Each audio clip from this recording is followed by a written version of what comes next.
شهر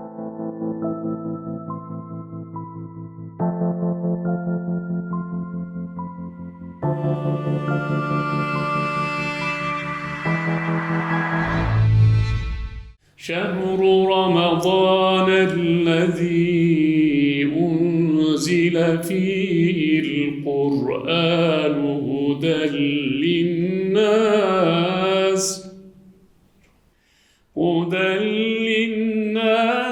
وبينات من الهدى والفرقان،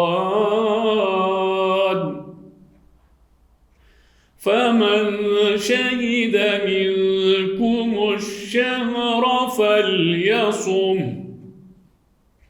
ومن كان مريضا أو على سفر فعدة من أيام أخر، يريد الله بكم اليسر ولا يريد بكم العسر ولتكملوا العدة ولتكبروا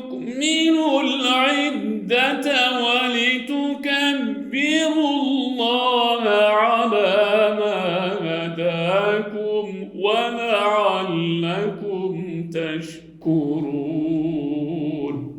صدق الله العظيم.